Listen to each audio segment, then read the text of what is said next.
Adric Drach was set to take Kimrim and Govin Godbury into custody by the official decree of Emperor Craven Drach, but the party convinced Adric to instead accompany them to Mecherdika first, at which point Kimrim and Govin would go willingly. Sensing malicious intentions from the Drach liaison, Tess proposed sending word ahead to Mecherdika and using Misku's more discreet contacts to ensure their safety within the city after Kimrim and Govin depart.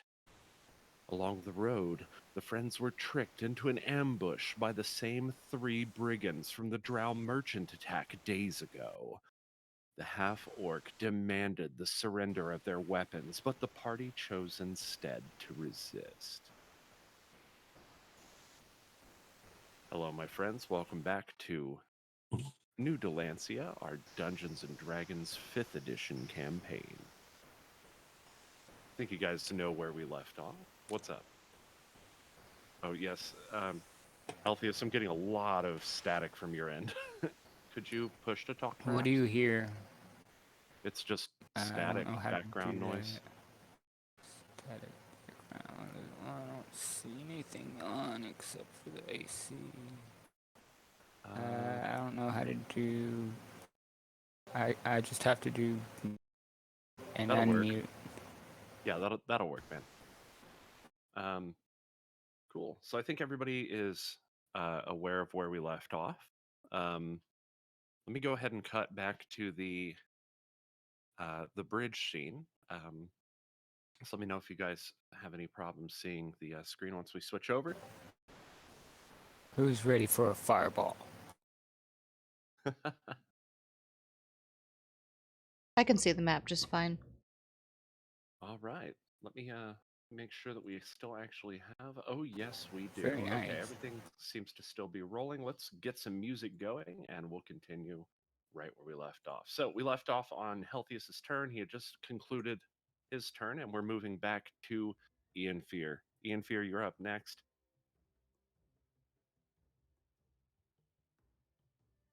Okay, then.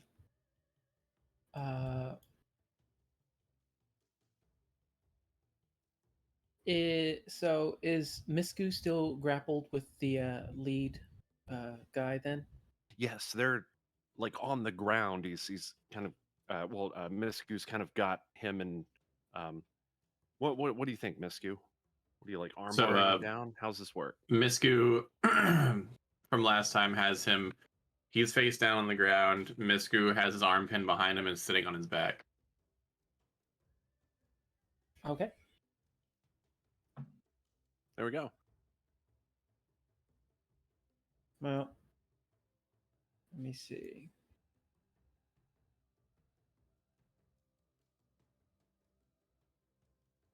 And yeah, that I don't think that should be too far. Thing. Let me double check. Yeah, no. All right. Just to be clear, these are not like very high walls on this bridge, right? Like I could see the guy. Oh yeah, absolutely. Okay. So as a bonus action, I'm going to use Misty Step in order to appear right in front of the guy, basically as he's sort of pinned face down. Let me put that in the thing real quick.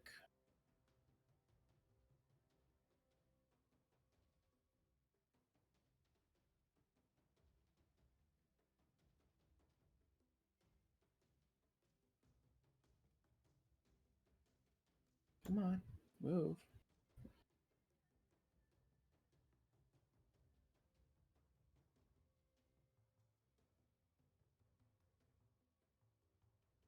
I don't know why it's being weird. Oh, I'm sorry. Game was paused. There we go. I forget that's a thing in this. Like, why would you need to pause? Okay, well, I don't know. Oh, that's why. Okay, there we go. And then, sort of like grabbing his face to sort of pull it up, I'm gonna let one of the daggers sort of just slip into my hand and sort of hold it to his throat and say, "Do you want to call this off now, or do you want this to end rather violently? Go ahead and roll. Go ahead and roll an intimidation check with advantage.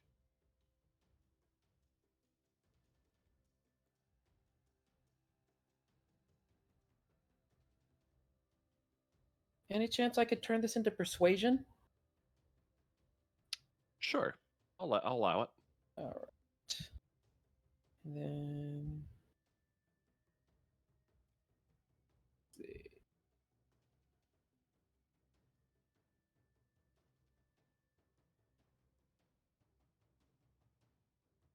Persuasion.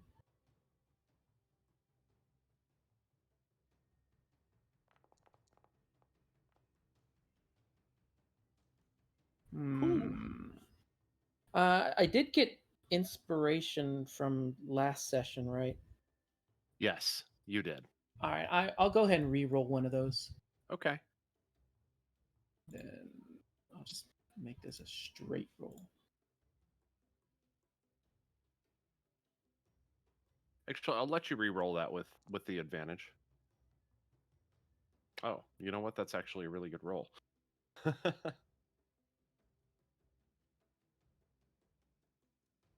So your dagger to his throat, he sort of peers around as much as he can anyway.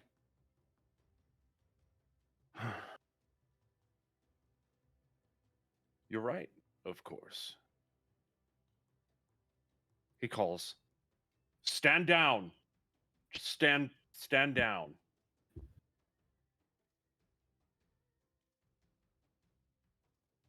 And then The tiefling sort of looks around and assesses the situation, and then places her hands underneath the folds of her robe.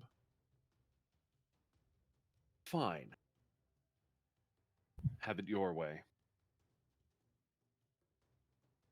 Ba-da-ba-ba-ba. be like, that's a smart choice. And then, see the dagger like with a flick of a wrist kind of go back inside of the sleeve. Dual static. It's, Yeah. it's noticeable. Then I suppose you'll be taking us prisoner.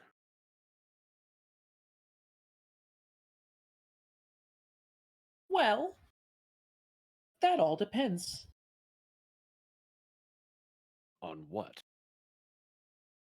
As it turns out, we might have some use for your services. I assume there is some payment involved.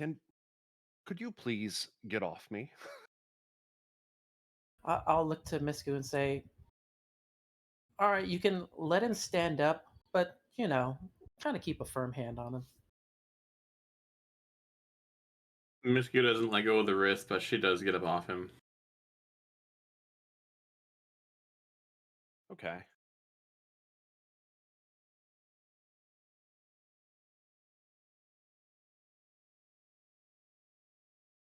As Rex sees things have calmed down, he looks over to the one that he took out earlier. Are they dead?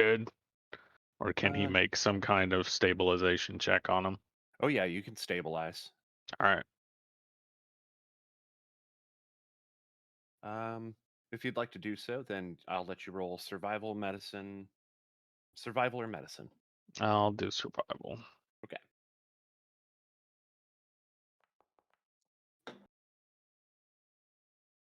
I think. Based on the HP or the remaining HP of this particular individual, I'll say that you're able to stabilize her. So she's going to go ahead and move back to 1 HP, and she is unconscious. So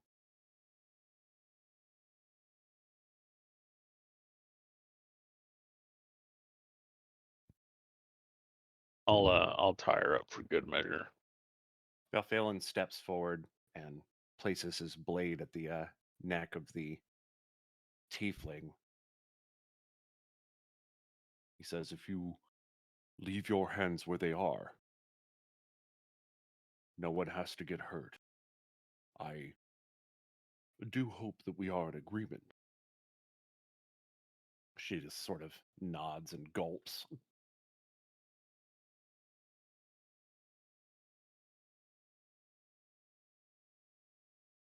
The half-orc stands up, he dusts himself off, and he makes eye contact with you, Ian Fear. All right. You mentioned a job. I'm listening. Well, as it so happens, we're traveling with a few companions who,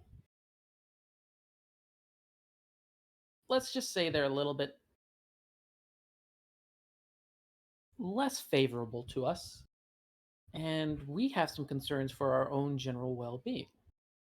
Now, as you've no doubt seen, we do have the ability to, take care of ourselves if need be. But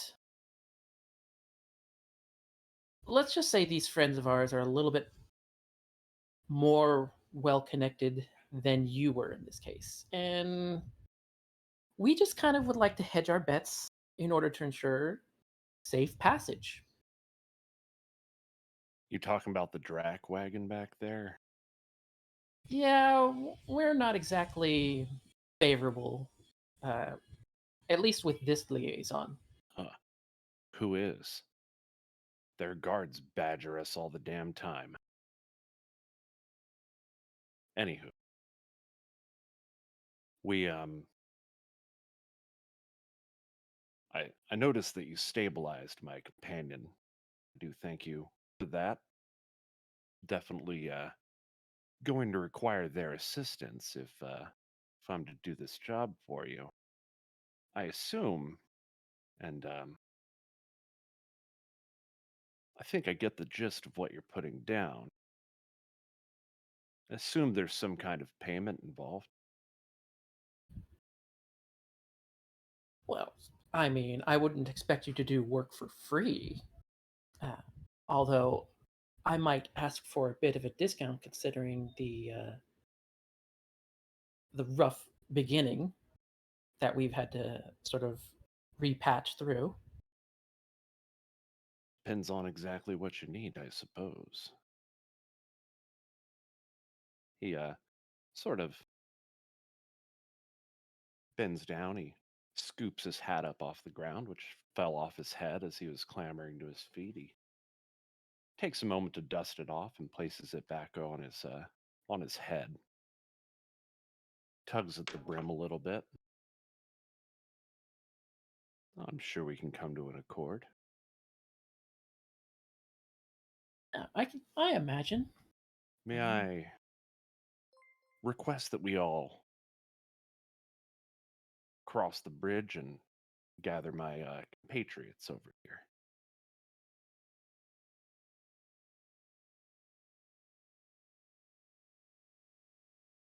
Yeah, sure. Let's all get together and sort of plan this out. Cool. So he kind of, I guess you kind of guide him off the, or where do you want to take him to? Well, I mean, since the wagons are, assume, on that other side that we just came from, we kind of want to be a bit further ahead. I would probably guess close towards that well, hang on, let me uh mark it in here. You Sort can of always the move big your, tree. I just was move gonna your say, character, man. yeah, it should be. I was just thinking we would probably be over by the tree closest to where Valphalin is. Oh, okay. If you guys want to move him, he's coming with you, Misku. Anywhere you go, kind of holding him down right now.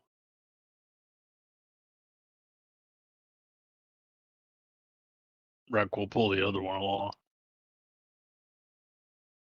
Valphalin slowly lowers his blade and he places it back into his sheath.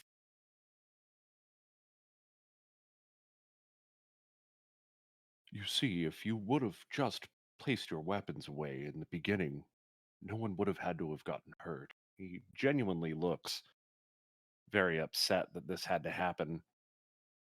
With that, he sort of takes a 5-foot step back. Oh, I also probably didn't mention it then, but as we were walking through the path, I'm going to go ahead and pick back up the crossbow. His crossbow? No, the one that I had sort of made a show of putting down to the ground earlier. Ah, yes, okay.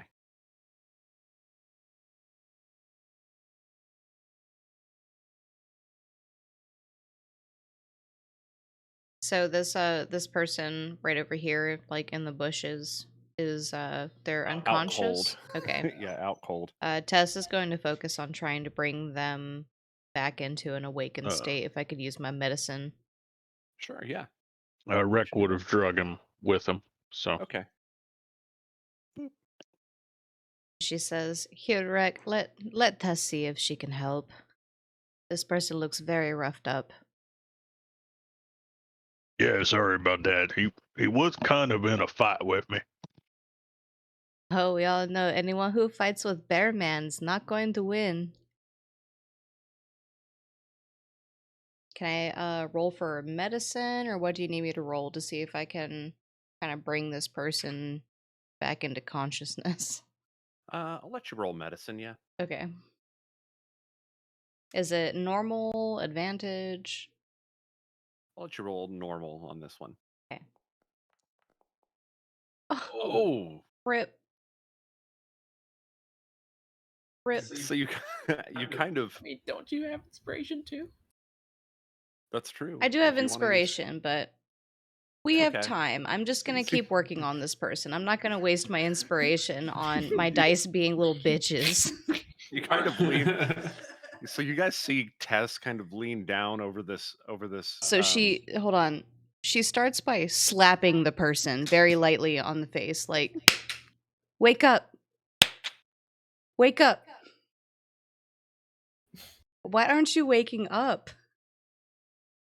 Balthalin kind of leans over to you, Rek, and says, "I have learned much in my readings, but I will never understand the practice of medicine."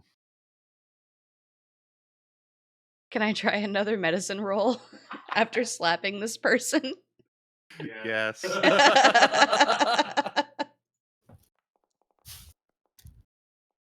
It's a little better. Yeah, you're able to bring her back to consciousness. So she doesn't clamber to her feet, but she does kind of lean up. Oh, and she's got this scorch mark just all over her torso, and And Tess immediately puts her finger to this person's lips and says, "Shh, shh, shh, shh. Tess will take care of you. Just might take some time." why do my cheeks hurt? Shh. The half orc is looking on. He just has an eyebrow raised. You all have very strange companions. Now, as you were saying, looking, but once again making eye contact with you, Ian Fear. So, we have an issue with two friends of ours. Now, we understand that you probably could fare well, but likely the price for what we would like to do for them would be too high in terms of getting them out of the clutches of House Drach. But really, all you're going to do is just... We're going to secure passage to travel off the continent, and we just want to make sure that we can actually make our travel without having to worry about any, potential thorns that House Drach might have, or just to ensure our well-being, so that way we can get out of here and get out of everyone's hair. You want us to scout ahead along the road? Well, more that we would like some help ensuring we get through Mekradikra and uh, can travel on some boats without having to worry about, you know, any potential problems from people who might want to assault us. He sort of has a knowledgeable look about his face.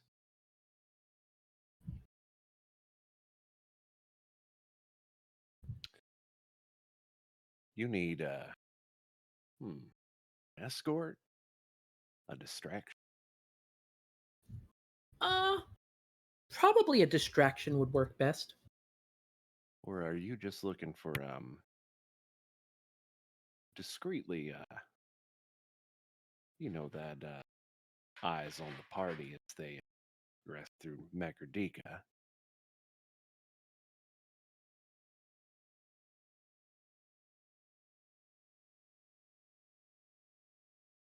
It sounds like we're dealing with House Drach here anyway. I think that's what you said. Hmm. I mean, anything I can do to help anyone fighting against Drach. Huh. I mean, count me in. As long as the money's good. I'll sort of look back to Tess and say, money should be good, right? Oh, money is very good. Tess can hand you, let's say, 20 gold to start. 20 gold. Look at this sack. And she pulls out like the entire sack of coin and just kind of drops it. She's still holding on to the top with her fist. But she kind of jingles the coins around inside. Oh my. Well, You could say that this party is very well off. We could help you if you could help us. I think 5,000 gold sounds fair. Tess looks to Ian Fear.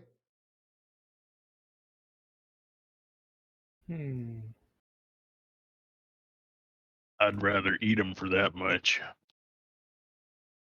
We could easily buy a couple horses with that amount. What do you need so much gold for? Well, now let's not be too hasty. I mean, we are asking for some services, and especially against, you know, uh, potential dangers for the ruling body for this continent. But I do think 5,000 might be a little high. We might be more amenable, say, if it were 3,000. 3,000 gold. Well, my friend, you have yourself a deal. So, let me make sure that I have the plan straight. We'll make our way ahead toward Makardika. Make it there before you lot gets there, which shouldn't be hard for us. We're just on horseback. You've got carts. Once we arrive, we'll arrange for an escort discreetly through the city, just in case. Am I understanding that correct? Yeah, you have the general understanding. The only other issue would be, if things do sort of go down, we would just need your Posse. assistance. Yeah, assistance, just to make sure that we can ensure our getaway. Huh. He grins. Trust me, my friend. I full understand how these things work.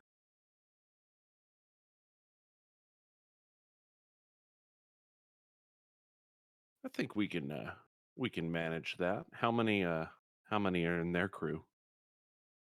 Well, we know of the two liaisons for certain, and we know of some giant hulking figures, but essentially they're keeping to themselves, at least in terms of their cart. Now, if they have their own head in Mekardika, we're not aware of it, but figure at least probably say no more than like 8 to a dozen at most. Shouldn't be a problem. Standard guards usually can be taken out, well, discreetly. But it's the royals and those mercenaries you got to worry about. Did they have anybody like that with them? They have a couple of guards with them that are definitely seem to be of the work for pay type. Okay, sounds like we might have them outnumbered. We should be okay. What do you mean by take them out easily? Discreetly. Guards, As in death? Killing them? maybe you should leave my methods up to me, and I'll leave your methods up to you.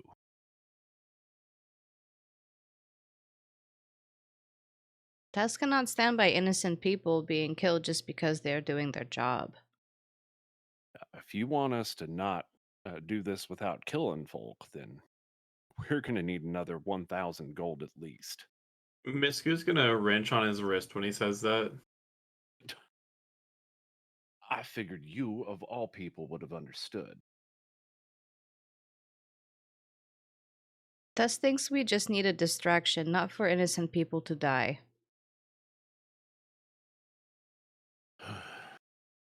500 more gold. And that's just because it's harder not to take care of these folk. Then you've got to worry about hiding unconscious bodies, and that's not easy. Come on. You know. Tess He thinks it's a kind of peeks around at you, Misku. I know a like-minded individual when I see one. as a small price to pay to make sure that there are no unnecessary deaths. I'm inclined to agree with Tess.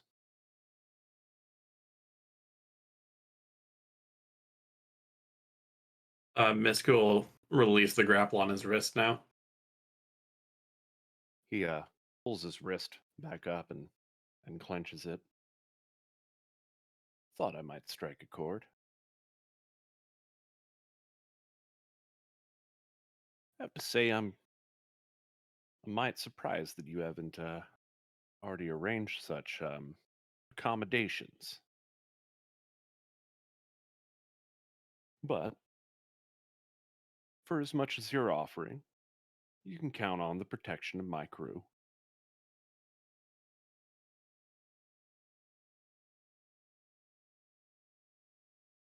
Tess is choosing not to bring up the fact that we sent our fairy friend in town to go scope out criminals.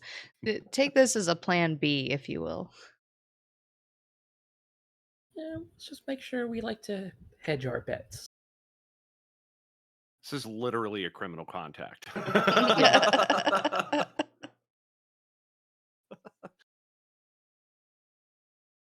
All right, then. I suppose we have an accord.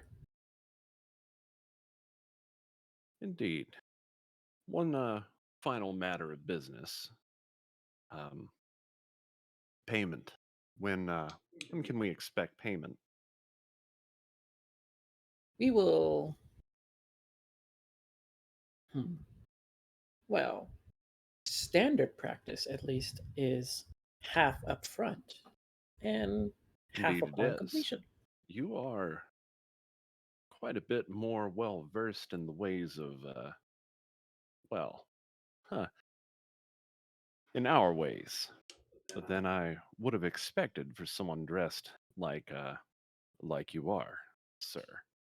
Well, let's just say the clothes don't make the man.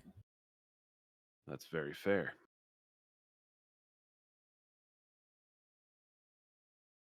So it was 1,500 starting out. Was I understanding that right? It was 1,500 starting out, but then it raised another essentially it's- 500, so it's 2,000.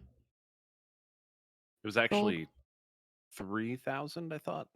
So it's 3,000, but then if we're going to ensure that the people who are going to be essentially, taken out are going to be So it would be not dead, 3,500. it would be 3,500 in total, I believe, is what he's saying. So it'd be like 1,750. Okay. 1750 up front, 1750 on. Essentially, as soon as we cross through onto the boat. So moving kind of because the house Drach cart is still behind over where the bridge is, right? Yeah, we went ahead because they saw the bear. Okay. So kind of pretending that she's still working with this wounded individual, Tess is going to keep her back to the house Drach cart and then count out 1,750 gold pieces essentially to hand over in a separate bag on the down low.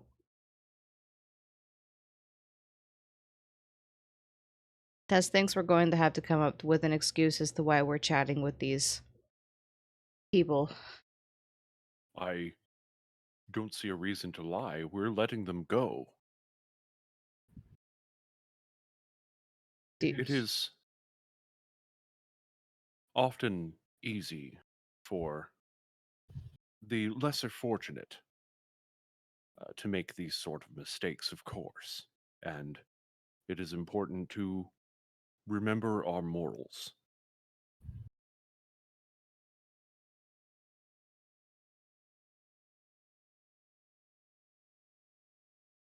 Healthius seems to have some input here.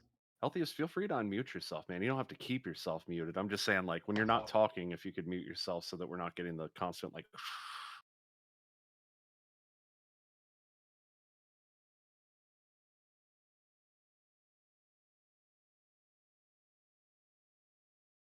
So Healthius kind of seems like he's a little upset about the entire way this went down.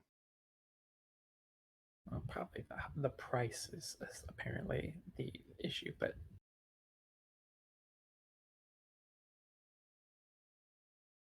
that does bring out an interesting point, though. What's that? So,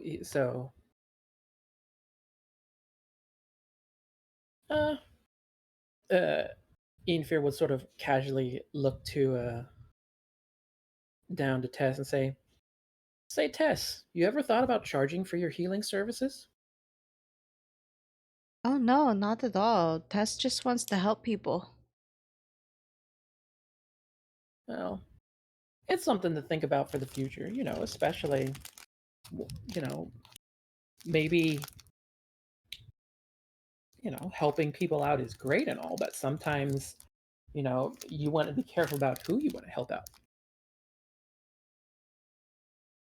If I may, we have collected our one half up front, and the other half is due at what point? When we make it to the ship. To the ship. So to the docks, then. As long as we can make it to the docks unmolested. At that point, we'll be around. Well, you have yourself a deal, and we will see you in Makerdika. At the gate, I'll signal you somehow. You'll know. Well, I mean, you certainly won't be able to miss us when we come to the gates of Makradikra. And we sure won't miss that gold once we finish the task. You can have Oh, well. Tess's word. We will not scam you. We just need help getting through the town. Somehow, given your actions, I trust you won't. We'll see you in Makerdika then.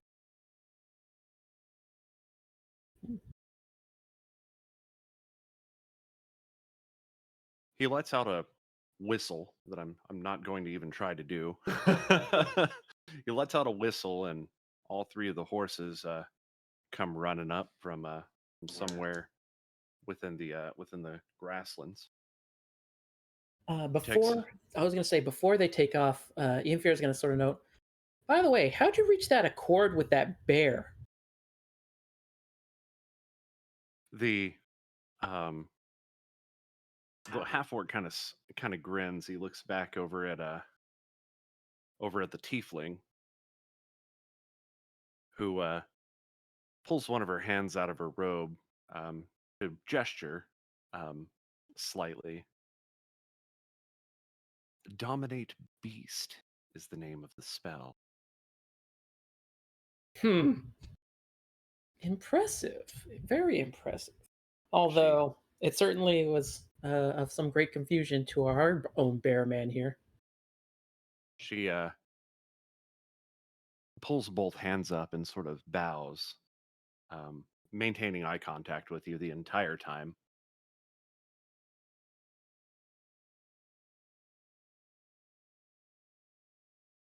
I have to AFK for a second. I'll be right back.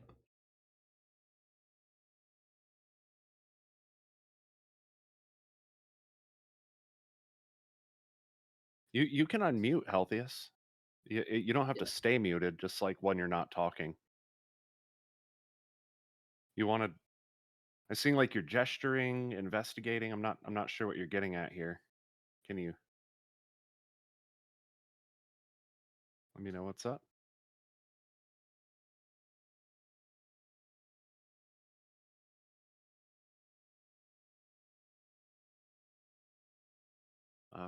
If you're talking or anything, I can't hear you. You're still muted.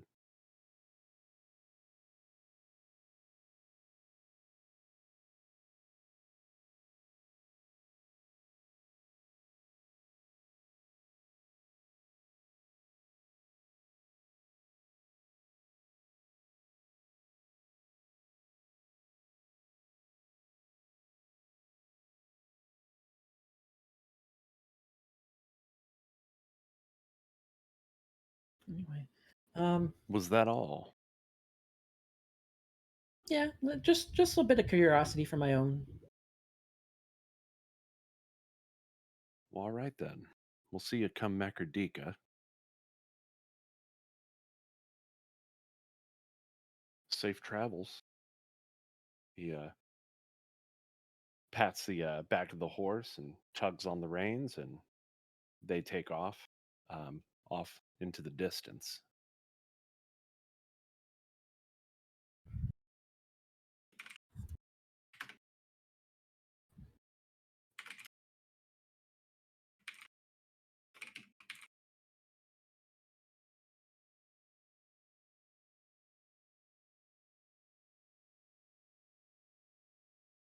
All right.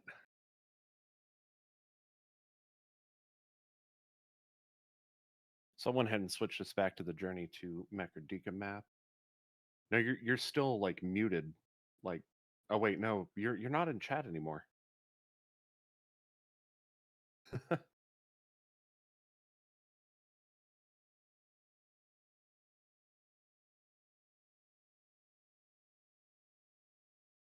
Very strange. There we go. You're back.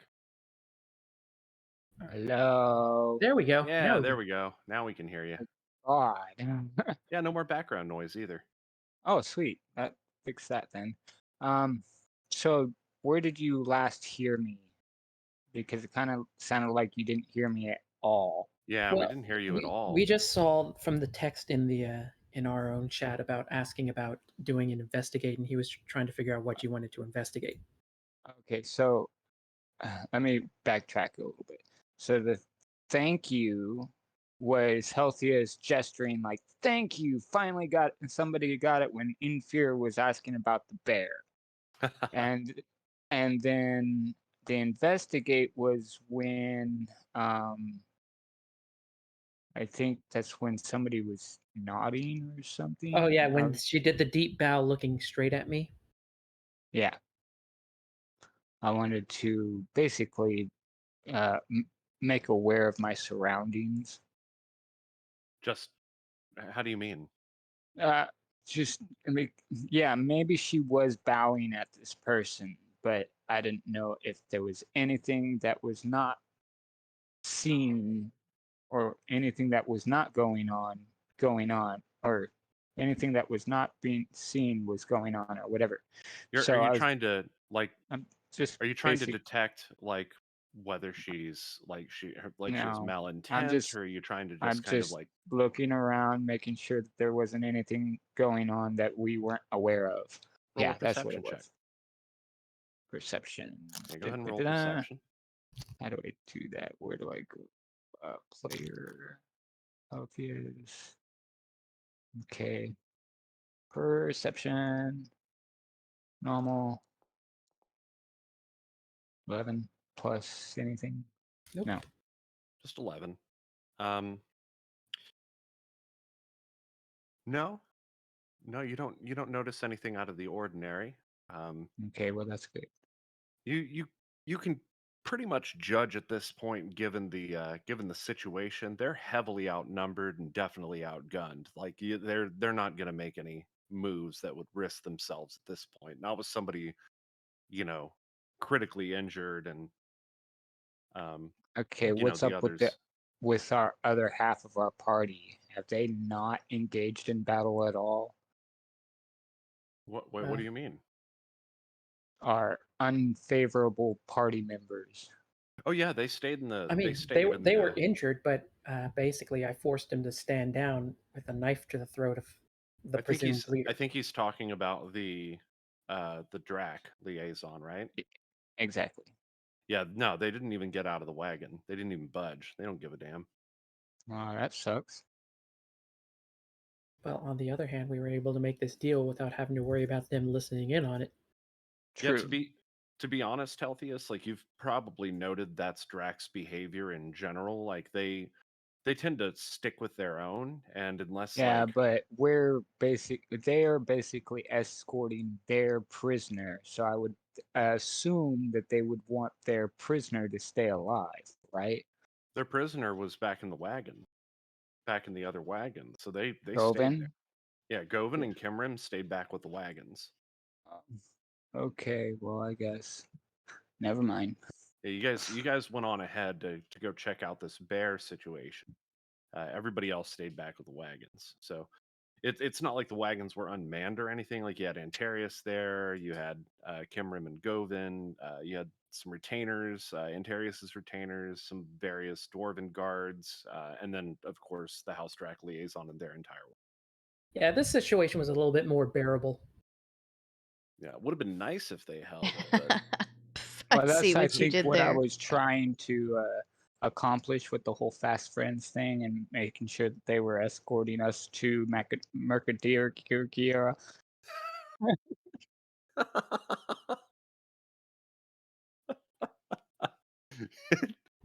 name just keeps getting longer and longer.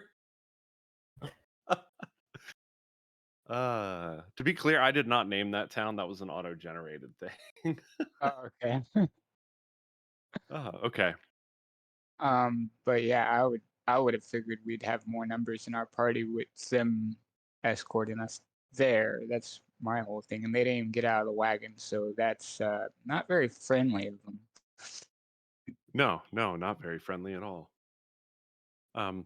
So after the others take off, Valphalin points out, would someone care to collect the ferry?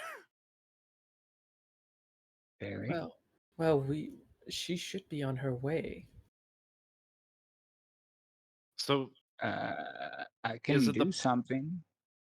Oh, I mean, I guess. Wasn't I flying over Yeah, we were gonna send you flying over towards the. to the city? Yeah, you but had- then we ended up making friends with these, or making allies with these criminals. So, Oh, so I we guess we're not technically doing don't that need you to anymore. go in town. So someone needs to find a way to send you a message. Oh, okay, yeah, because I have no idea. Yeah. I'm just over here, like, Okay. just Do do do. Jingling All right, along. I'll send a message. How are you going Wait. to do this, Healthiest? Skywrite, if I can find it. Wait, you're going to skywrite? What does that entail? Skywrite. Boom. All right, let me cast a spell and you can read it, I guess. Boom. You can read it, right? 10 Do you words to read form it? in a part of the sky you can see. The words appear to be made of cloud and remain in place for the spell's duration. The words dissipate when the spell ends. The strong wind can disperse the clouds and end the spell early. How do you intend to do that without the Drach guys noticing? Hmm.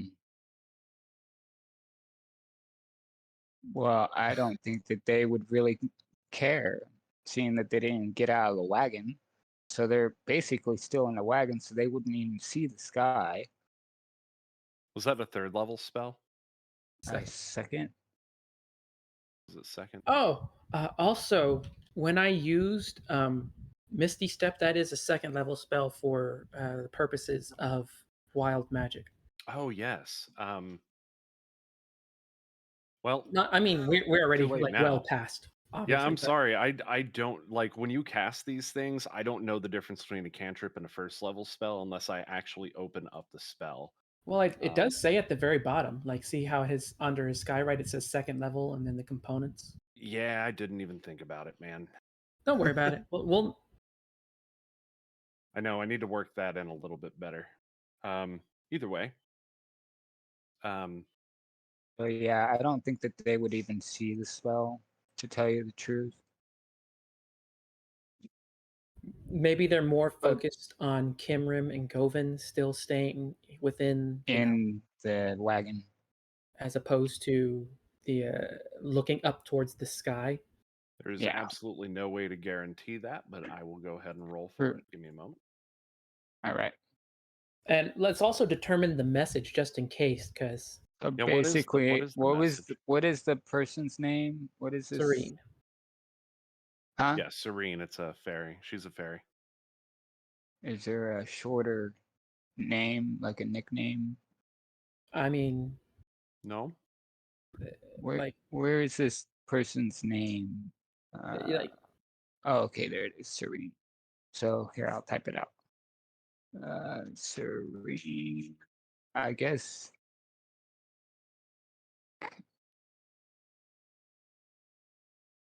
There you go. or even return. We could. Or I know I'm yeah. not there, but maybe like put it into like some kind of code or something, just so it's. Well, I mean, It has to be something that you'd understand. You'd be able to understand without previous knowledge of the code. Yeah. We're not with you to tell you what codes are, so. Right, but like, if she learned, like thieves writing or thieves code or whatever from Misku. Okay. the Well, thieves can't. is there anything that Cyrene would know, Misku? Misku? In writing your letter, is there anything that you might have taught Cyrene? You're muted, by the way. Misku. Yeah, Misku taught Cyrene basics thieves can't, so I guess we could just send up a message. I mean, I don't know, obviously, like the IRL specifics of what thieves can't would be, but So you probably taught her like the specifics of what it would take to write your particular letter. It would be impossible for you to teach her like that much thieves can't in that short of time. Wait, Yeah. does anybody have a bird companion or something they can summon that might be able to carry a message instead of writing in the clouds? That is Okay, a good well, idea. my bird is still out and about, isn't it? If it is, you could just have Misku write something in this thief language and take it to Cyrene. There is Or- some, yeah, you do have your Yeah, bird either out. that, or You do I that. suppose that does. So the bird just is bird, right? Doesn't like speak. Actually, Like no, it's a Mecha. raven. It does speak. Yes. Maybe just have the raven, say return, return. Yeah. Or yeah. Okay. Yeah, That's- sure. So you telepathically let your bird know to go fetch Cyrene and tell her to come back. Cyrene, you after a time this bird kind of starts flying down at you. You identify it to be a raven. Can I get that second level spell back? Yes. Yeah, we'll put that in a Okay. bit.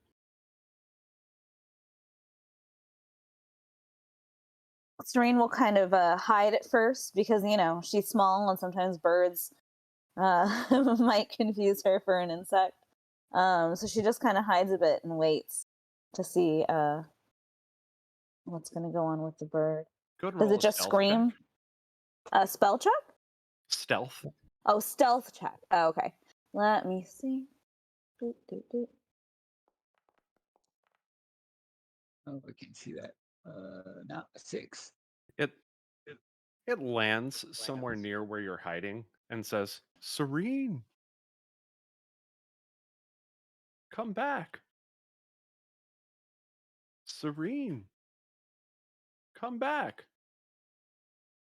And then it starts flying away, repeating the same line over and over. Cyrene. Oh, okay. And so she's like, okay, we're good. All right, so she just starts flying back as fast as her little wings can take her.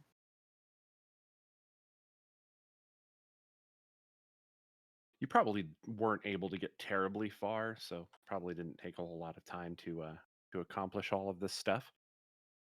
Right. So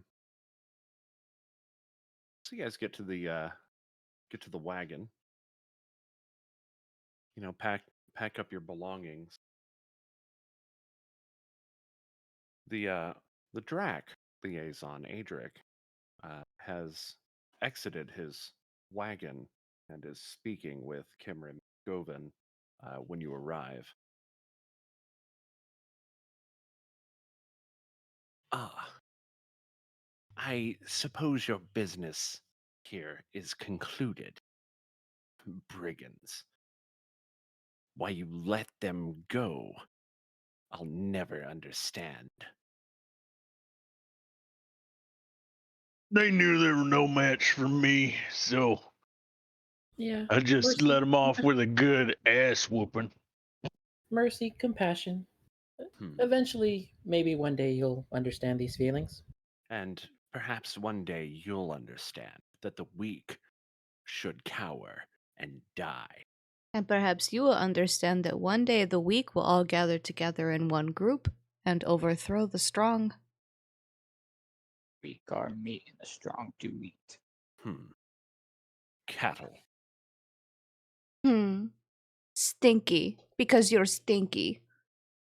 Well, we can call each other names, but we still have a ways to go before we can conclude our business with each other. Yes, Tess has much studying to do on the recent plague happenings. Yes, we've dawdled long enough. He continues back to his wagon, climbs in. The half-orc that's accompanying him sort of looks around, doffs his hat a bit, and snaps the reins as the wagons continue on. Before long, the sun starts to set.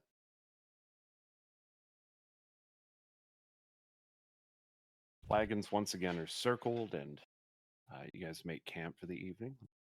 That's scene. Why don't we get some appropriate music here?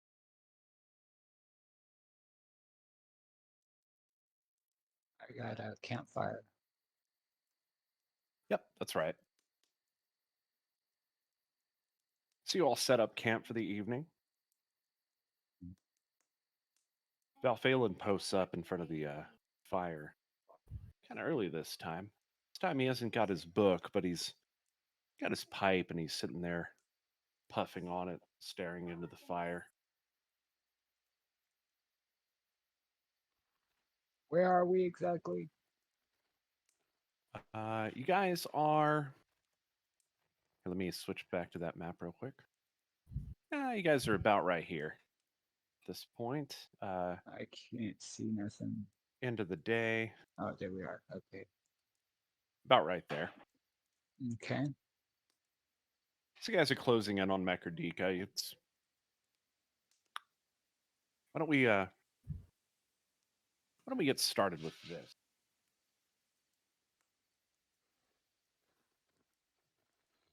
It's like I said, Valphalin posts up in front of the fire. He's got his pipe. He's puffing on it.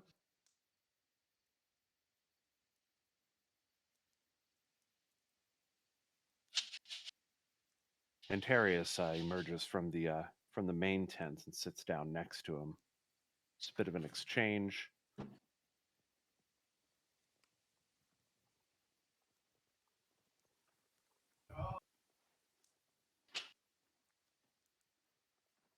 After that, he stands up and approaches you, Healthius.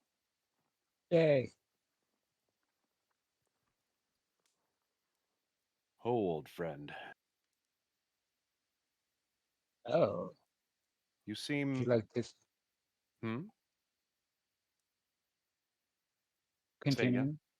Oh. You seem troubled by recent events. Trouble. Not sure what you mean. Oh. Then I apologize. Perhaps I was mistaken.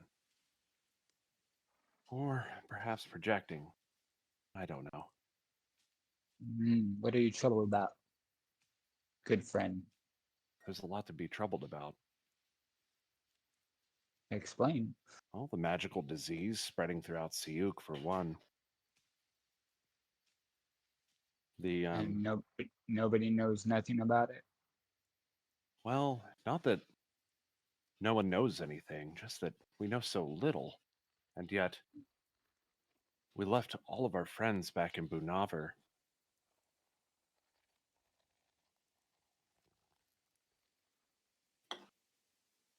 It's a little discerning. So you and Antarius probably go back quite a bit.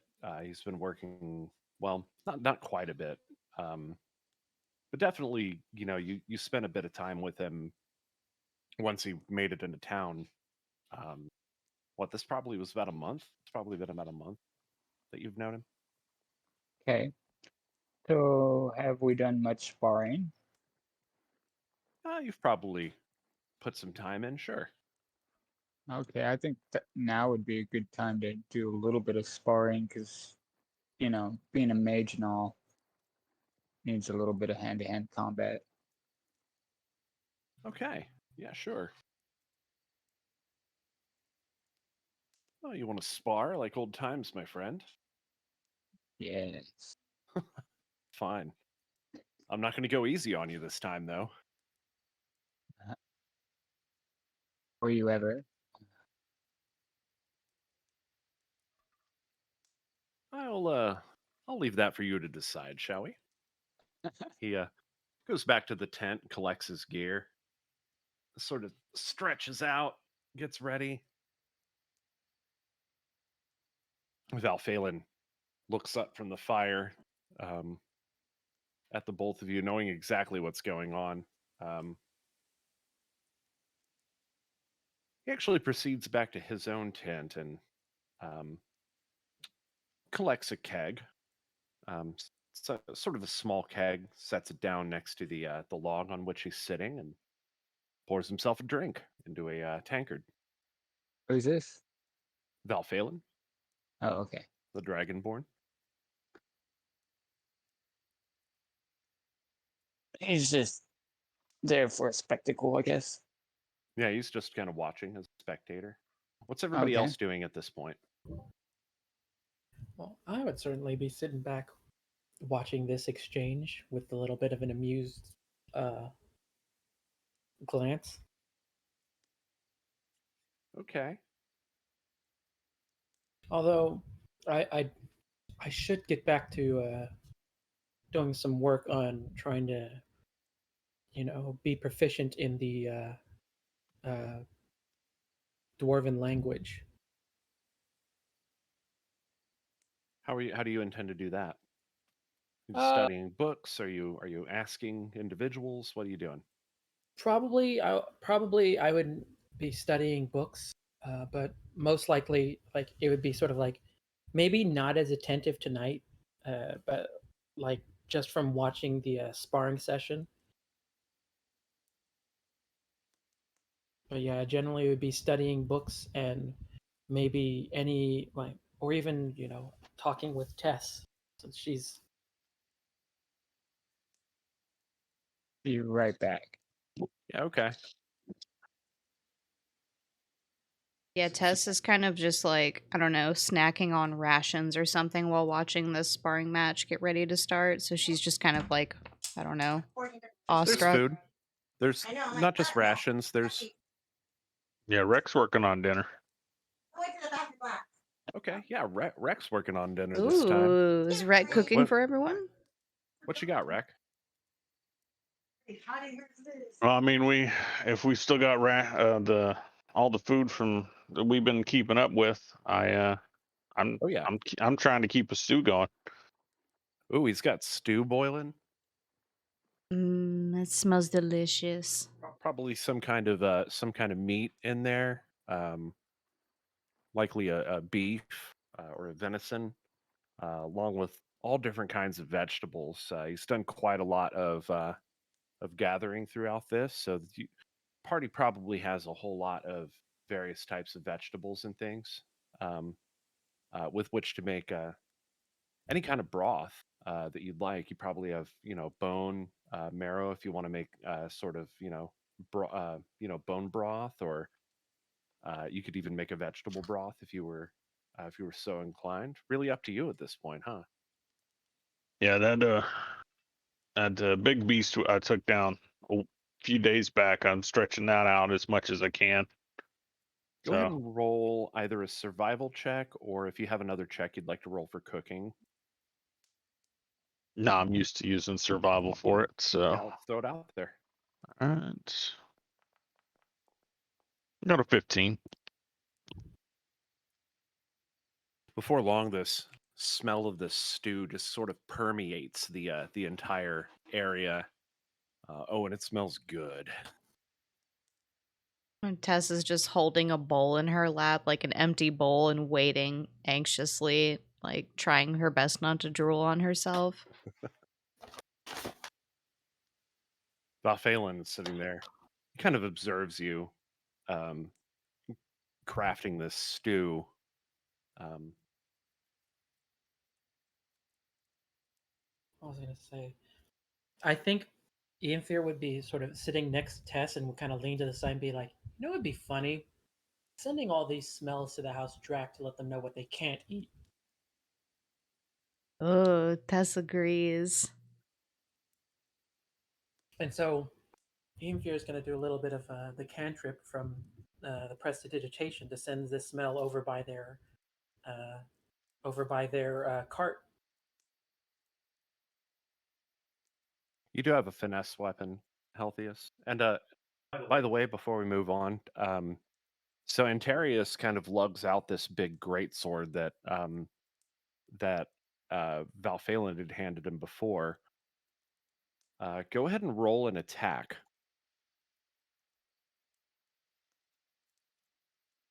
Me? Yes. Okay, hang on. I'm trying to figure this out. What do I So do for attack? go to your inventory Inventory. and then click the weapon like you were casting it as a spell, and it'll put it in chat, and it'll have an attack and damage button on it, just like you just saw with Antarius there. Okay, well I don't have my finesse weapon. It's a short sword. That's martial melee. That's not finesse. Is a short sword not a finesse weapon? What was your finesse weapon supposed to be? I think it was a dagger. Not sure. Oh, well, shoot, I'll add that in. Sorry about that. I could be wrong. Maybe it was a different weapon that you got rid of. It might have been, don't- yeah. Do you prefer fighting with a dagger?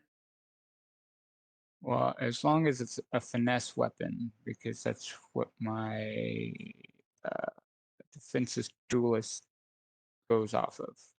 Yeah, that is a. I think a rapier would be about the equivalent on a short sword, and still be finesse.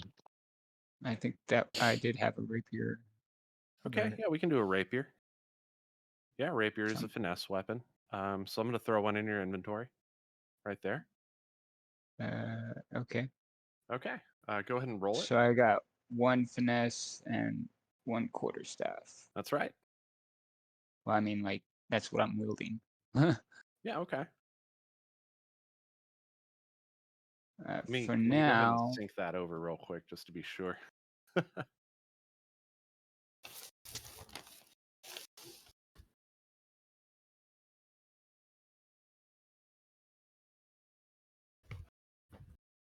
Okay. Okay. Yeah, you're all set. Go ahead and roll it. okay. So you're going to go to your inventory, click on the die next to the weapon. Yeah, there you go. Now in chat, click on the button that says attack. The rapier is also a martial melee. I'm looking for finesse. I don't see. It said finesse on it. What? Hold on. Go to where? Chat. Okay. Oh, and no, it's a finesse weapon. Oh, it's the type of attack. Yeah, the thing about finesse weapons. Ooh. Ow. So you you start with sort of a like a direct lunging attack with your rapier, and Antarius just kind of easily scoops your weapon aside, and pats you on the butt with his greatsword. Well, to be Well, fair, that's kind of wrong.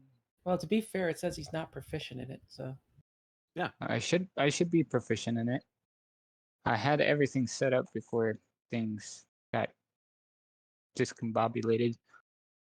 You're proficient in the short sword, but that's why we were talking about if the rapier should count as a short sword. Either way, that's cool. I mean, you're training, and yeah, short sword counts as finesse as well. Yeah, that's what I thought. At least in the book does. I don't know why it doesn't show it there. Yeah, that's what I thought. Is that short sword counted? I can correct that unless you'd like to specifically train with the rapier here. Do the short sword. The short sword would be better, I think. Okay, we'll say that you go into the tent and grab a short sword out of there. Okay. One moment, I'll add that in. Blah blah blah. There you go. So you trade that thing in, and yes, I am. Yeah, I am showing it as a finesse weapon. Let me make a roll on it real quick. Do we get a option for it? It says you're not proficient in it, but I saw that you were. Give me a second. Yeah, here. I should be proficient in the staff or whatever. The what was it? I gotta bring back up my character. Okay. Yes, it is. It is showing up as a finesse weapon though, so you're all good on that one. So it's fine. So the difference is quarterstaff and the short sword. Yeah. Difference between a standard, like let's say a long sword, and a finesse weapon is that the long sword uses strength as its ability modifier, while the rapier and the short sword use dexterity. So Yeah, what you're talking about, that's something different. That's called a versatile weapon. Long sword is 2 hands. Short sword is 1 hand. Well, a long sword is a versatile weapon in D&D 5th, so you can either use it one-handed or two-handed. It's like it's like the old bastard sword rules. Okay. Yeah, they no longer have bastard sword in the game. It's all just long sword now. Because all swords have a mother and father who are wedded. Right. So you lunge out with the rapier, or you lunge out with your sword. You, I mean, I guess you know what? You can go ahead and re-roll it at that point. Reroll. Yeah, re-roll an attack with your short sword. I think I did do a whole blade song thing, but we'll go ahead and do this. It's not doing it. Oh, I gotta go back. Remember, yeah, you gotta click attack on there. Go back over here. Quick attack. Nope. Okay, there we go. That's 11. better. All right, so you roll an 18. So you kind of lunge out toward Antarius, who's attempting to use like the length of this great sword to sort of nick at you on your way in. But you sort of sidestep his blade and make your way make your way down it. And as you get up close to him, you touch him with the side of your blade, and he immediately backs off. So you've gained a point. Yay. Gained a point. All right, let's get back to the dialogue that's ongoing before we take that next turn with the sparring. Valphalin kind of cheers. Well He met, broke your Helphus. defenses, Captain. Antarius is very focused on the battle. As you were saying, Ian Fear. Well met, Helphus. Showing the we don't just use magic for our skills.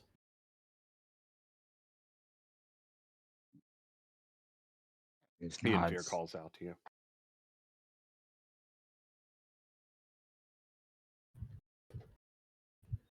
Helthius and Antarius continued to sort of circle one another. And then I don't know if you did catch, but yeah, so I did decide to use some of the prestidigitation to send some of the smell of this stew out towards the Drach wagon. Drach Oh, wagon so seems to bad. have its own sort of camp set up, just separate from where you are. They seem to be That's- keeping their distance from you. As to be expected, but you know, as I was telling Tess, this is just to let them know, hey, we've got all this going on, and you can't join in. He's salty. It smells so good. Unlike everyone over there in that wagon. They're all stinky.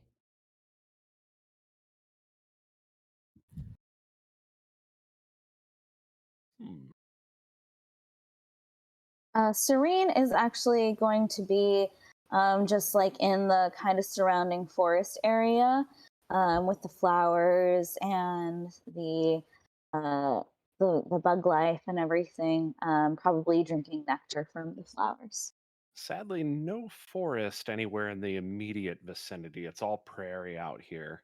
I thought there was like a bunch of trees, like a bush or something. You find there are patches of trees about, but it's not dense by any means. Mhm. Well, wherever there is, just like flowers. Oh, sure, yeah. Mhm. There easily you can find bushes of flowers and things like that. So there is wildlife. There's just not a whole lot of tree cover in Mhm. this area. Kind of off-putting, frankly, to a fairy. Nowhere to hide. Right? Except for in the flowers. So are you trying to find your own berries? Is that what's going on? No, like drinking the nectar from inside flowers. Oh, okay. Sure, yeah. You know what? Go ahead and roll a survival check. Okay.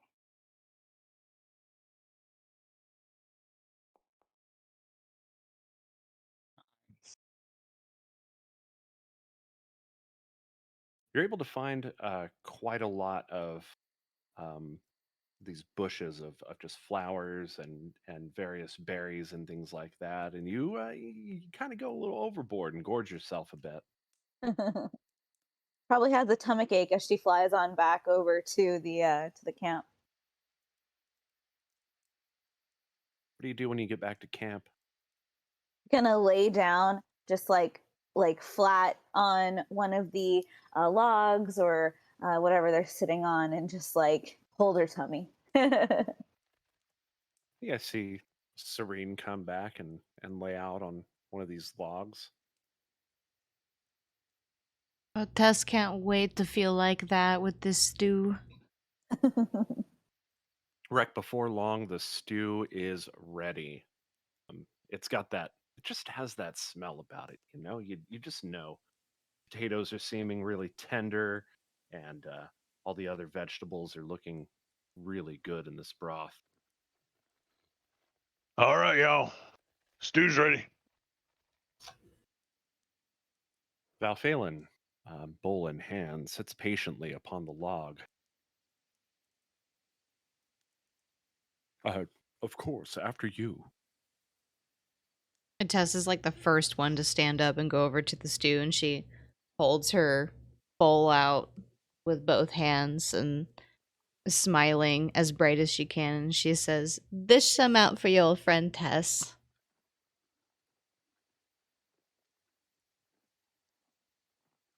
And then she waits for the stew. All right. He just dunks most of the bowl into the thing, scoops it up. Here you go. Which you're not really sure why. He had a spoon he had like a ladle the whole time, but he just grabs the bowl and dunks it in and then hands it back to you all dripping. She licks the side of the bowl as she's walking away to go take her seat again. I mean, it's certainly efficient. I'm gonna pause right here. Healthiest, go ahead and roll another strike with your weapon of choice.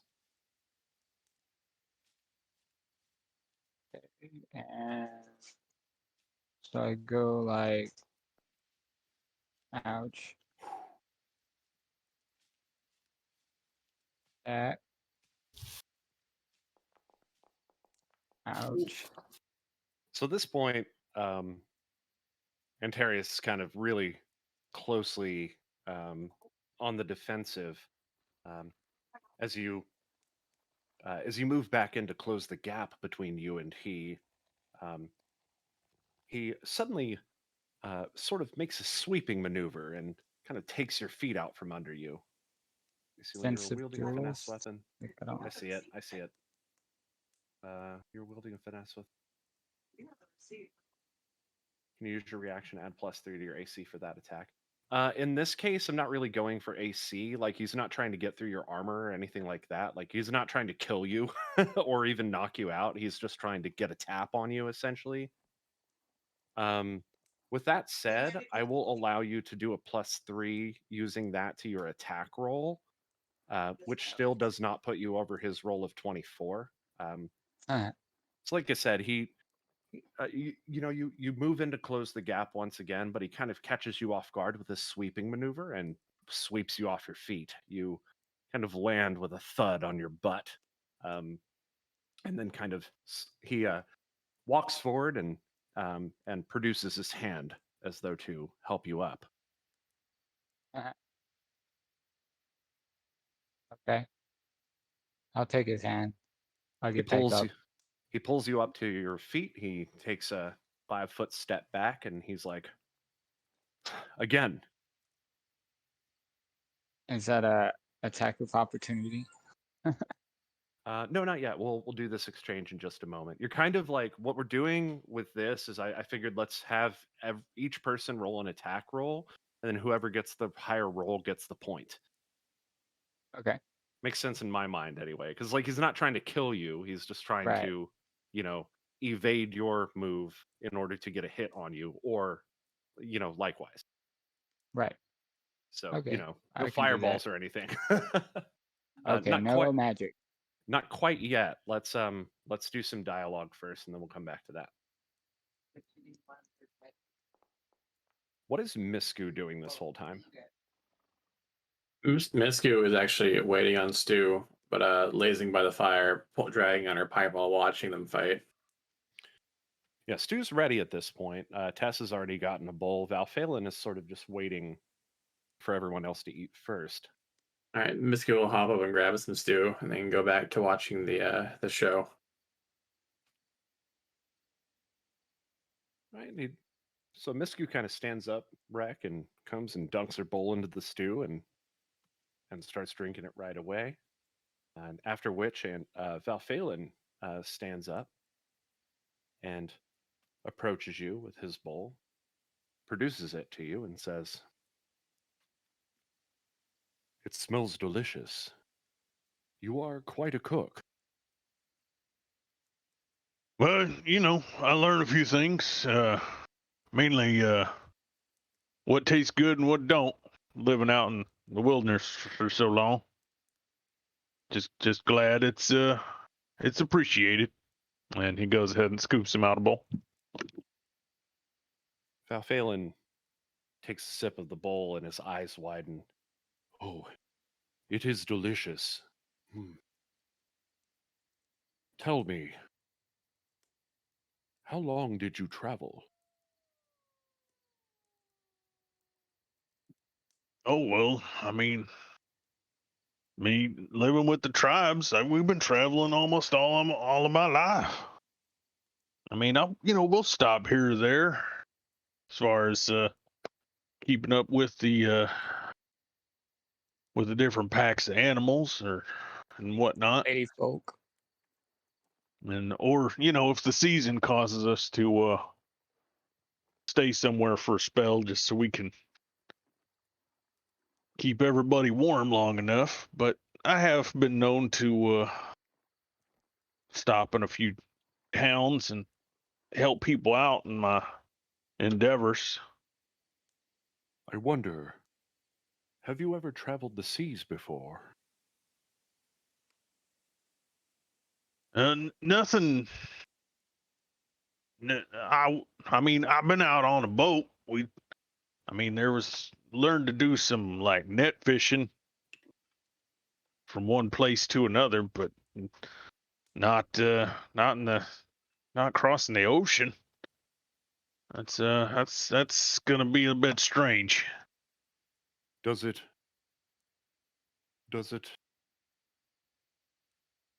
alarm you to be on a large ship, to know that you will be on a large ship? I don't know. I mean, well, I understand those bigger boats. It's like being on a house on the water, which sounds kind of weird, but But accurate. Yes. yeah. I'm really not sure what to expect. I'm used to going by paddle boat and riding the current as it takes you. Not using them fancy wind sails. I for one like my life to contain many different types of adventures. What of you?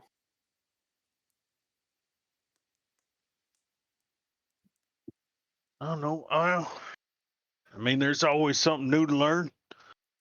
Something I'm not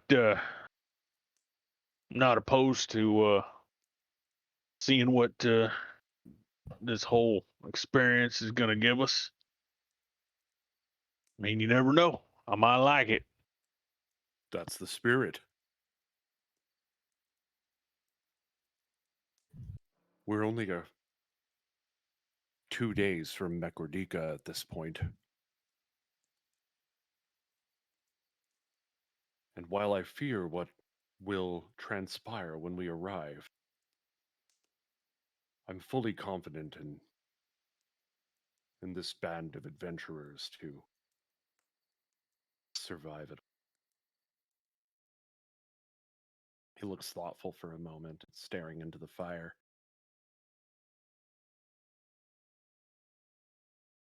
Don't you worry, I know how to cook fish. Healthiest, I saw you did another roll. I'm going to go ahead and roll for Yes. I'm looking forward to those fish.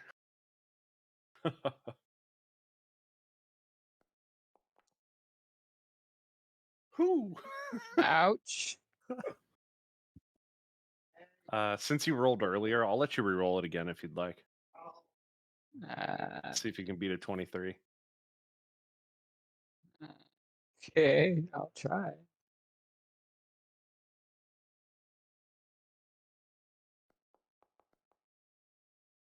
Hang on.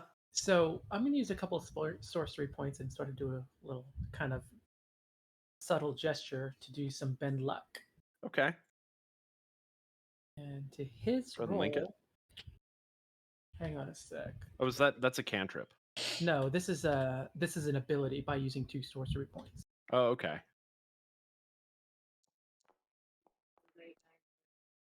And That puts him at an even 23.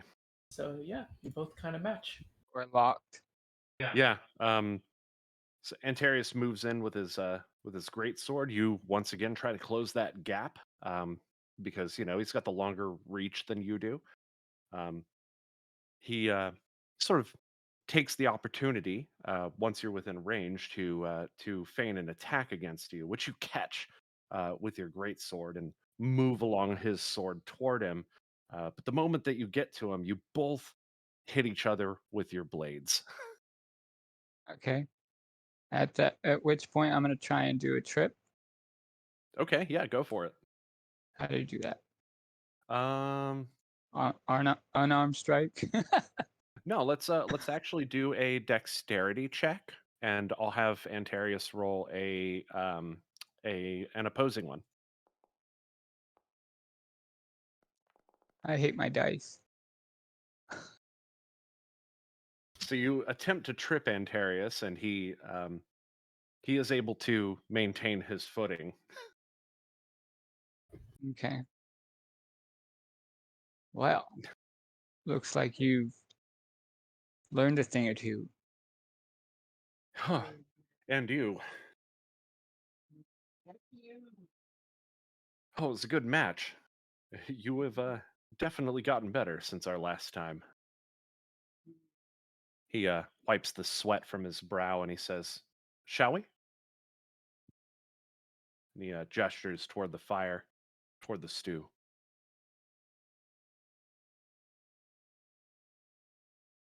Are you distracted? So what? Are you distracted? You're asking him? Yes. Perhaps. Does it matter?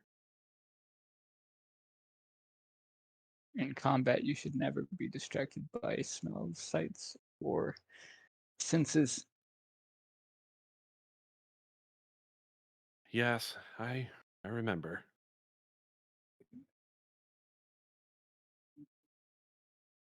Well, at any rate, shall we? Yes, I think we shall. I'm gonna say at that point, probably hearing like, even with all the eating, the belly rumble from Tess would probably be like, that would distract anyone. Tess has only finished one bowl of Yeah. stew at this point. Tess is ready for seconds. Well, So she once again approaches you at the stew pot wreck. It's simmering happily above the flame. Already done? Already done and ready for another bowl, my friend. It's so good. She has soup like down her chin. you, you can probably scrape another half bowl off your chin there, but oh, what the hell! I scoop. Rex scoops another bowl. Like, more to it. Save it for later. A snack for later. That makes sense. That's probably why it's on her chin. And Tess almost happily skips back to her seat with another bowl of soup.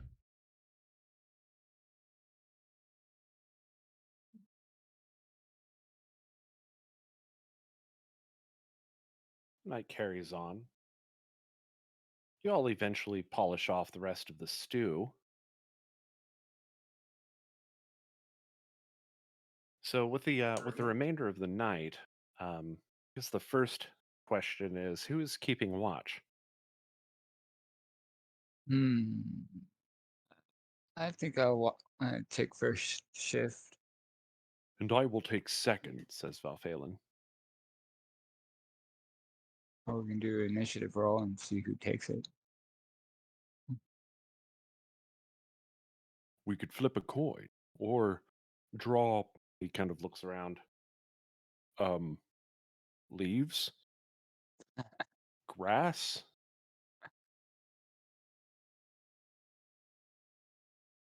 Perfectly content with first shift.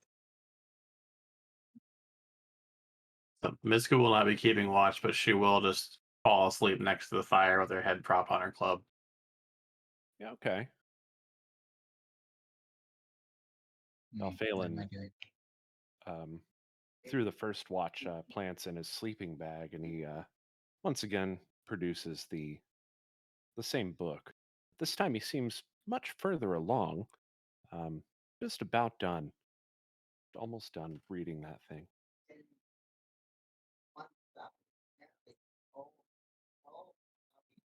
And Terius, for the first hour, sits by the dying light of the fire next to you, Healthiest.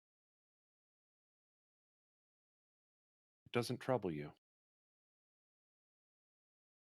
The disease, watching all of our friends, all the people we've met along the way suffer.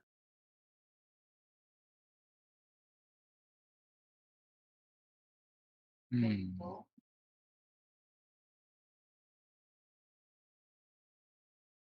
There are a lot of these people that suffer.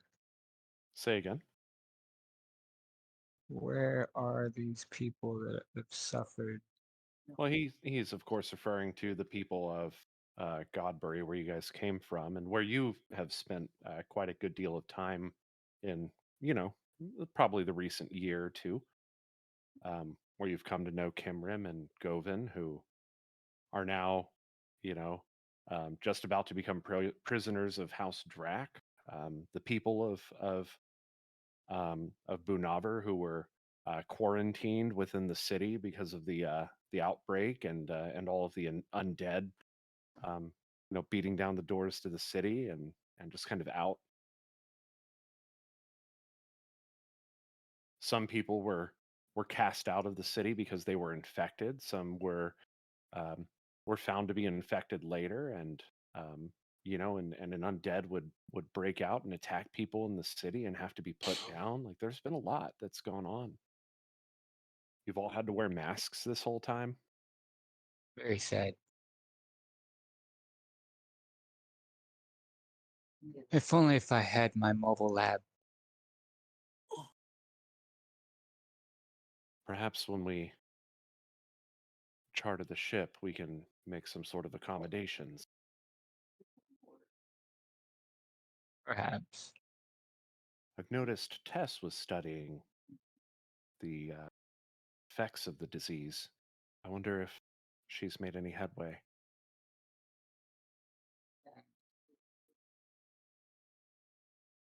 Hmm. Hopefully, when we reach Shopabin, things will be different. Land well and watch over us.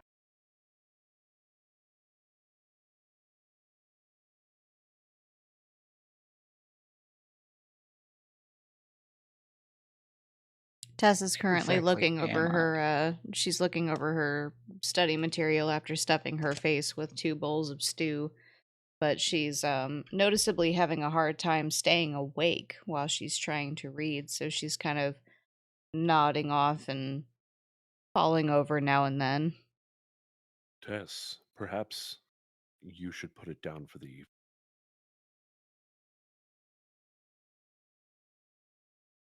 Fair point. Tess could probably use some sleep. It is commendable, of course, the work you're doing. Tess will see it through to the end. She will So- find the cure. So you look up, Val is sort of peering over the top of this book at you.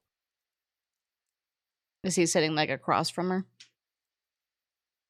Yeah, we can say that. What are you reading this time? And Tess is gonna stand up and walk over to Val. More of the same. I am almost finished this book. This must be the 4th time I've completed it. I think. He puffs on his pipe once more. Oh, it must be interesting. Is anyone sitting next to Val right now? No? Oh, she'll take a seat next to him and say, "Read Tessa's story." Interesting. Very well. And he just kind of starts reading from where he left off. Like 2 sentences in, Tess is asleep. And she's just like leaning on him and falling asleep. So you all hear Val read about 2 or 3 sentences before he realizes that Tess is knocked out and snoring, and then he stops reading out loud. The passages that he does read, though, is essentially. Oh gosh, I wish I had enough of this maintained to make a reference to this, but essentially, it's talking about blade fighting maneuvers, and essentially it is like the proper technique for countering a specific type of move if you were to be fighting with 2 blades. So essentially there's like a wide slashing move involved, and the counter to it is the double down. So you essentially thrust both blades down to catch, and then it places the opposite or your opponent into a disadvantage, which gives you the advantage on the following strike. And from his tent, Ian Fear is going to say out loud, "Sword plays too spicy for Tess." I still think I'm missing what this spicy is. That how can a book be spicy? Leaning against Val, you're just gonna hear a little from Tess.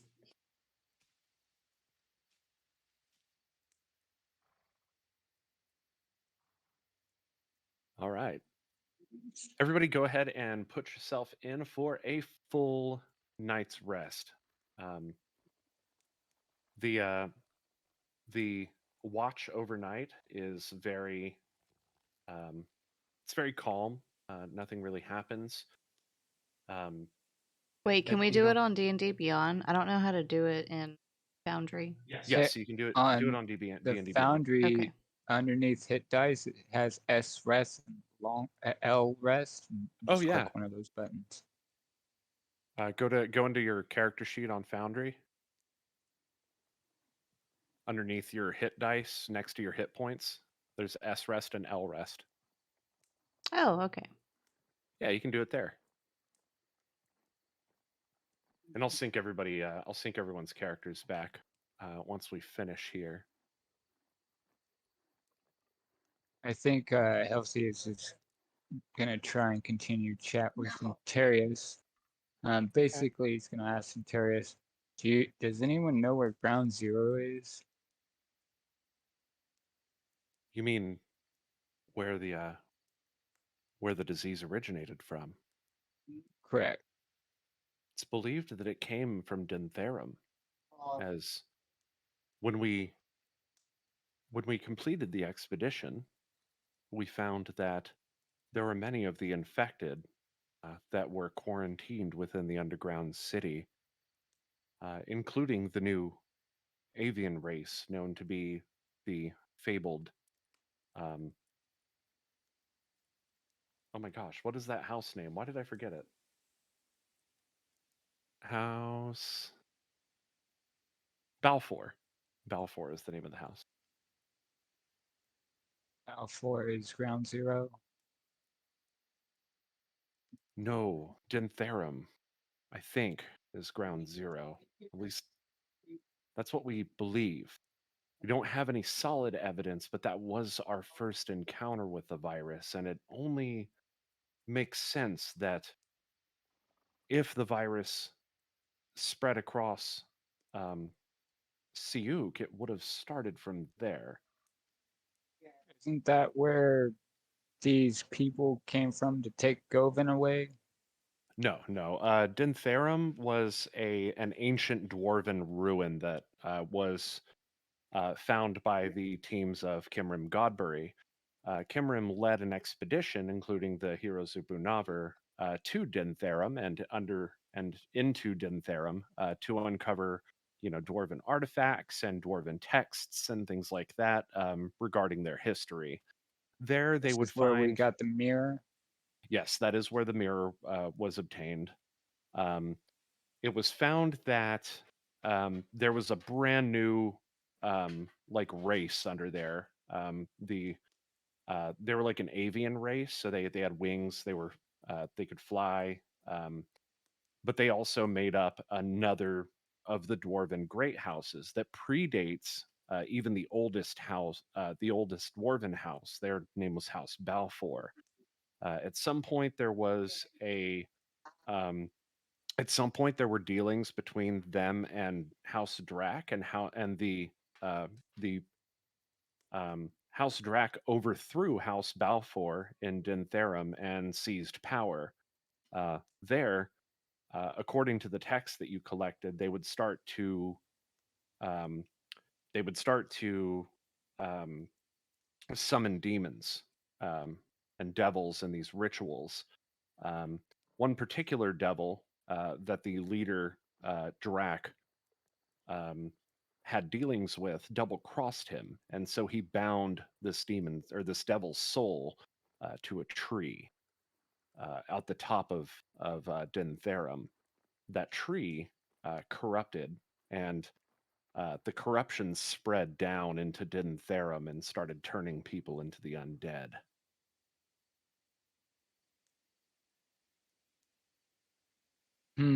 So we're looking for a tree. No, you're looking for a cure. Which would come from the tree. If that is what you think. Infear seems to think that the best course of action in this case would be to take the mirror to Shopabin to study it further. It's thought that kinda this mirror wanna- has something to do with the immediate spread, because the guards that we posted outside of Dintherum didn't see anything leave. I'd like to investigate this mirror. I mean, right now I can't do it because I'm on watch, but when I'm available, I'd like to investigate the mirror. Yeah, sure. Yeah, you can do that. So it's in one of the leading wagons. It's under wraps. They don't know that we have it, so we're trying to keep it secret. Okay, well, I can kind of Go ahead and roll an be investigation check. Go for it. right now. Yeah, it's right there. It's in the wagon. Well, I mean, I want to actually investigate it, but we'll roll. Yeah. Ouch. I'm As not you, close enough.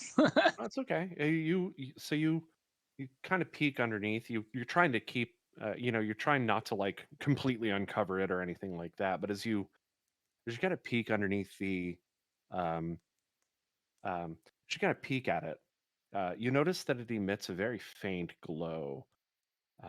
Obviously something magical in nature, but not wanting to draw attention from the Drach liaison in the nearby camp, you cover it back up very quickly. You're not able to get a very good look at it for fear of someone noticing. You can definitely tell that it is magical in nature, though. Great. Well, once I'm not on watch, I'm going to investigate it more and do stuff to it. Yeah, no, I was kind of getting at the investigation skill check. Like you would do that when you're not on watch anymore. Like at some point, Val's going to take over the second watch, and you would have that time at that point to go investigate the mirror. Okay. So that's what you're able to glean from the initial look at it. What would you like to do now Knock. on the mirror?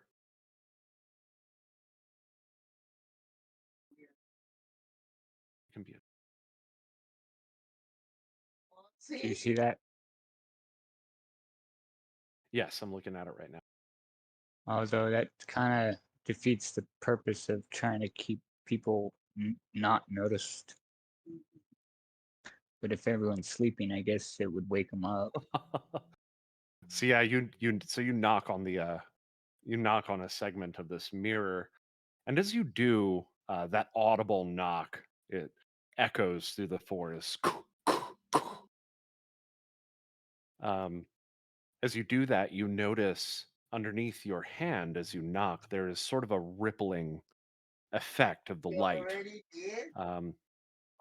which tells you, Healthiest, that there is something on the other side. Although you cannot tell what.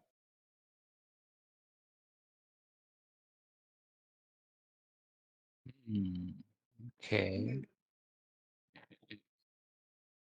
We're still trying to take it places so I can't exactly do certain things. Yeah, the goal of this mission is to take this mirror to Shopabin for further study. Basically, we're trying to get it as far away from House Drach as possible so that we can study it further and try to figure out what the link is between it and the magical disease. Duration, you see invisible creatures and objects as if they were visible, and you can see into the ethereal plane. Ethereal creatures and objects appear ghostly and translucent. Okay, so you sprinkle a pinch of talc and silvered powder, and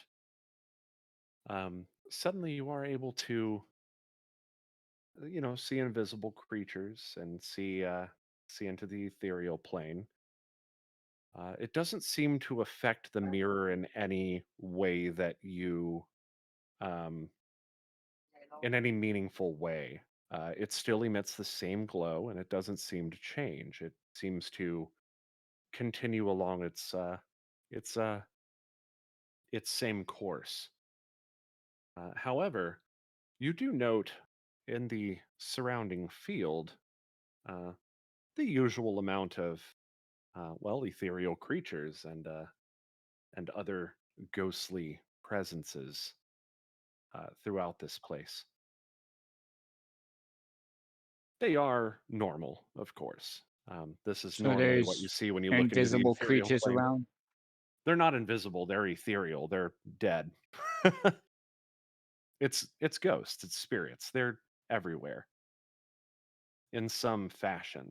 Um, in this case, you don't really see any people. Um, these are mostly other, um, we'll say humanoids, trolls, things like that. But they don't seem to pay you any attention, or the campsite for that matter, and they just kind of seem to go on about their way. Sometimes they appear, walk for a time, and then vanish. Sometimes um, they stand just ominously there and then vanish.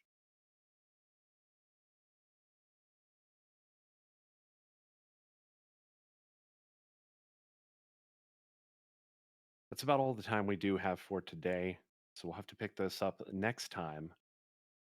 And I hope that you'll join us then for New Dalancia, 5 to 7 p.m. on this very Twitch channel. Otherwise, be sure to join us for Deep Space transmissions every Saturday, 6 to 9 p.m. on the VGpunx channel here. And until then, I'm VGpunx, your most gracious DM, and I'm signing off. Keep a song in your heart. Space. Bye.